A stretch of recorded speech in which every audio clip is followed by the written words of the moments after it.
morning, everyone. Welcome to Lola Femi's Lifestyle. Today, we're going to make a sizzling tofu a la Max, like the way they cook it in the Max restaurant. So, yan ang aming gagawin yung umagang ito. Thanks for watching. We'll continue on, guys. Okay, guys, these are the ingredients for sizzling tofu. We have the onion there, sliced onions. The fresh tofu here has to be sliced this way, and we will make it into cubes. And we have the soy sauce, dakong puti, vinegar.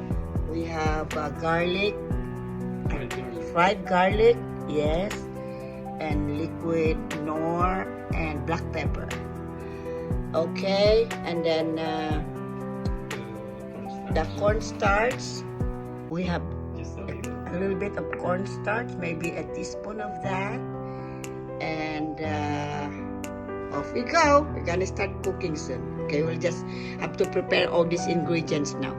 Bye.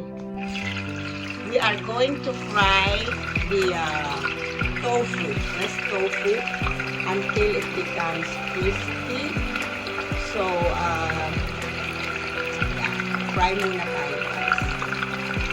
Lalagay ng fry ako na sa camera because I cannot do it. I don't have air. Okay?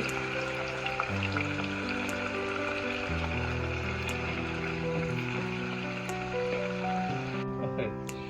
Now we are going, while we are frying the tofu, we'll continue to make the sauce. This is the sauce. We put a laureate sauce, approximately about 3 tablespoons or 4 tablespoons of soy sauce. Vinegar. And vinegar. And vinegar, guys. Wow. Approximately about 2 to 3 tablespoons. These are approximate only, guys. A little bit. And a little bit of liquid seasoning of Knorr. Approximately maybe half teaspoon of the seasoning salt. Okay. Yeah.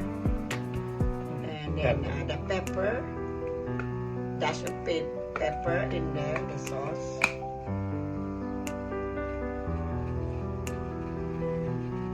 Wow. Ooh, looks good. And then we're gonna put the cornstarch. The cornstarch, so it To will make it a little bit yeah. Okay. You know what the cornstarch would do is for them to the liquid to be more lumpy or something. So mix. There.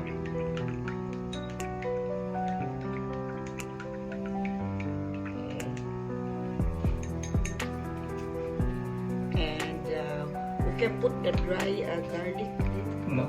It's a little bit more of. No, it's actually approximate until what taste you want. How much vinegar, it's really up to you guys. But this is how we mix our sausawan or the sauce. The sauce for the yeah. Okay.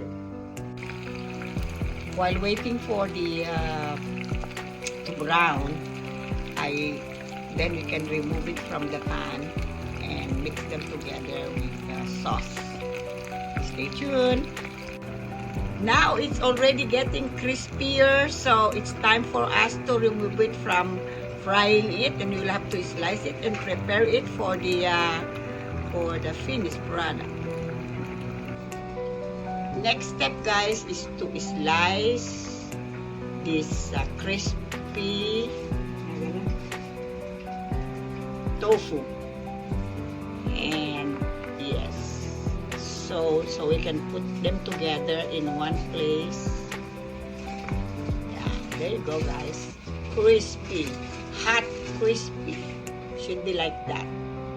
As you can see, there is still a fresh tofu on the side and the onion on the side, the knife.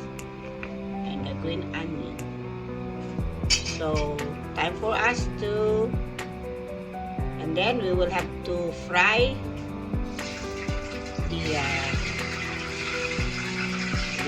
the next tofu again. So we put the fresh tofu in the frying pan.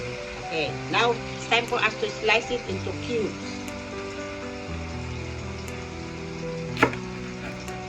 Wow, that's so crispy. We had to slice it into like half at the middle. Yeah. The one that's helping me on slicing all of these things is Mr. Abraham will kill you, my brother-in-law. So I just want to introduce you to him, guys, so you know it's not my hand, so it's slicing all those things. Okay.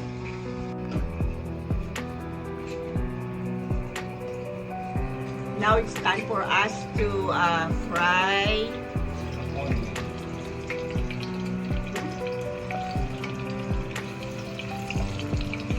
and cook the sauce together with the onion.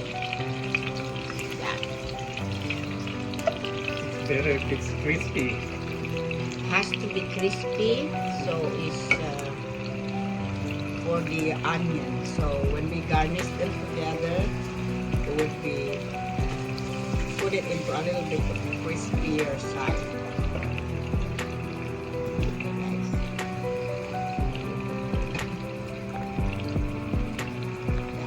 Few minutes. After frying the onion, we'll put the garlic, dried garlic over it. Crispy garlic. The crispy one. Wow.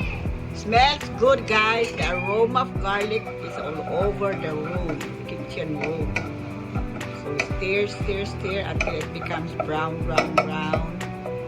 And now we After that, we can put the soy sauce now. now we put it at the medium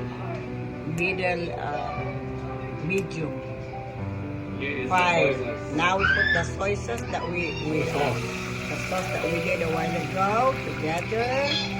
Pour it inside. And there. Still waiting for it. We will have to wait for a little bit To make it sticky. to make it sticky, make it more solid instead of like this. Instead of liquefy, we'll wait until it becomes solid, a little bit solid. They're clumped together. Sauce is like that. It's not supposed to be liquefied like this. So we'll wait until it's already ready to remove the sauce from the fire. Maybe about 1-2 minutes. Now that the sauce is ready, guys, look how thick are the sauce now. They are so creamy, sparkling. Now it's time for us to put the sauce and the tofu, fried tofu. Ta-da! Yeah, that's the way we do it. Mix it up. And mix it up together. There you go. Ooh, looks yummy. I love it. I love it.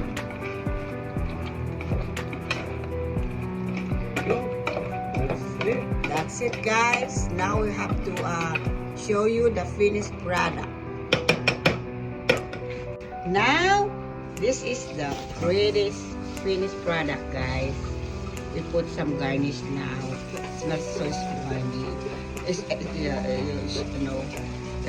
aroma of the roux or the garlic and the tofu together. We put some colorings.